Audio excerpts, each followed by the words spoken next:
हमसे जो मांगेंगे हम अपने रग में बहने वाले खून के आखिरी कतरे को आपको देने के लिए तैयार।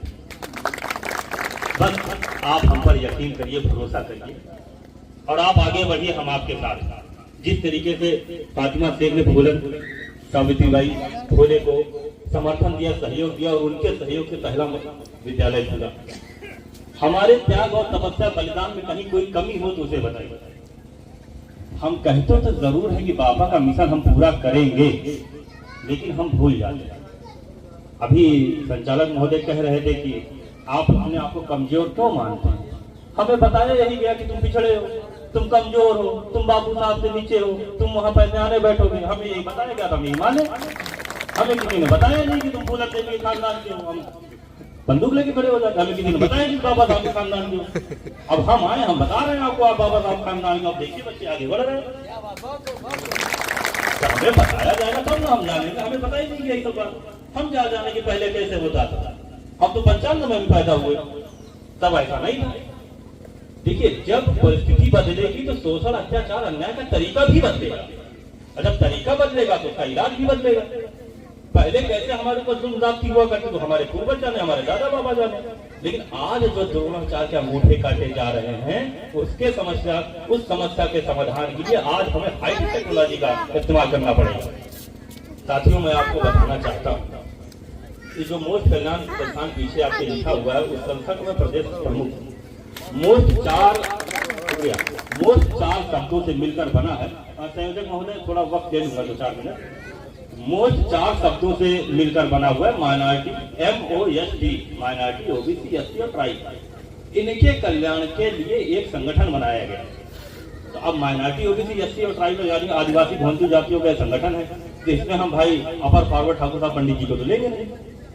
अगर हम उन्हें ले लेंगे तो इसमें संक्रमण हो जाएगा, ये वायरस इन्फेक्टेड हो जाएगा। इसके लिए हम एंटीवायरस पहले से ही अपना बना रखते हैं, माइनॉरिटी, OBC, SC और ट्राइब।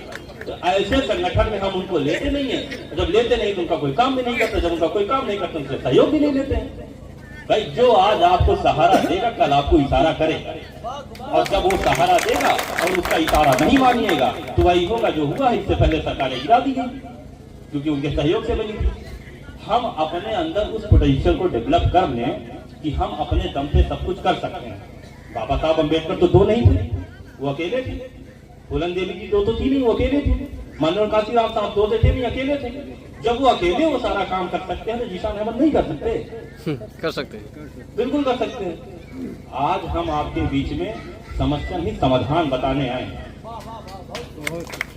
हमने कई मंचों पर मैं गया हूँ, वहाँ पे बहुत अच्छे वक्ता आते, बहुत अच्छी बातें करते, बहुत अच्छा लगता है सुनने में। लेकिन उसी समस्या बता के उतर जाते हैं मंच से। ये ऐसा हो रहा, वैसा हो रहा, ये होना चाहिए था, अमेरिका में तो दब गई, चाइना बहुत आगे चला गया। अरे महाराज, यहाँ आइए ना गाँव में। पहले गाँव की स्थिति, समस्या सब जान रहे हैं क्या, और सब परेशान है, छटपटा रहे हैं कि इसको दूर करना चाहते हैं। लेकिन समाधान बताने वाले बहुत कम लोग हैं।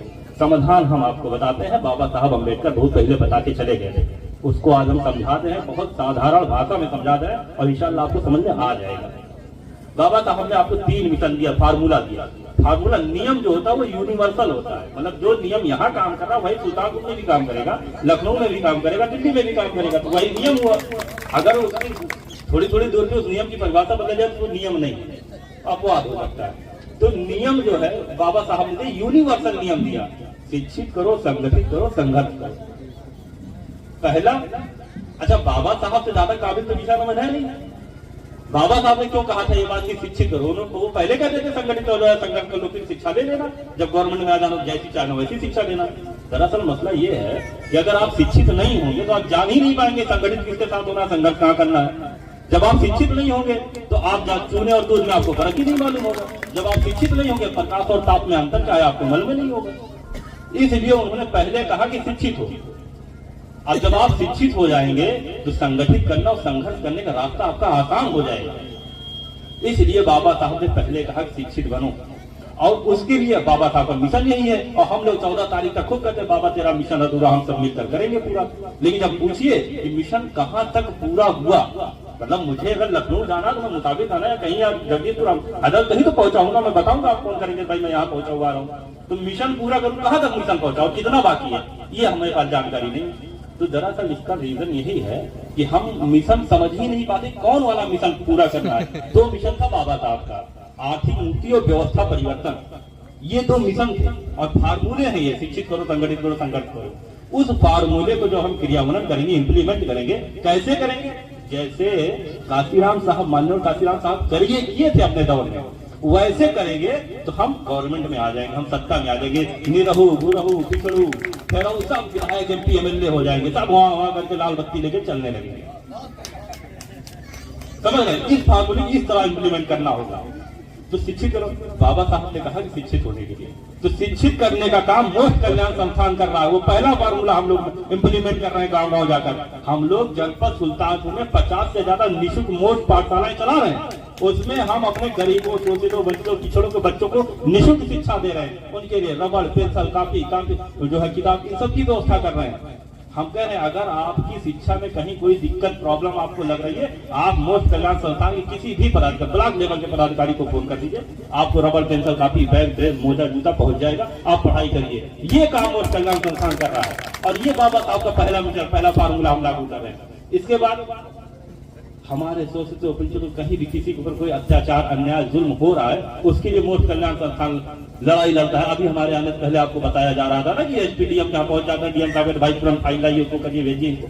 तो इतना भय उनके अंदर है कि अगर मोक्ष का कोई पदाधिकारी पहुंच गया है तो फिर वो समस्या समाधान कराकर ही जाएगा अगर यहाँ आ गया है। इसलिए इनको यहाँ आने ही, इनका आने से पहले इनकी समस्या का समाधान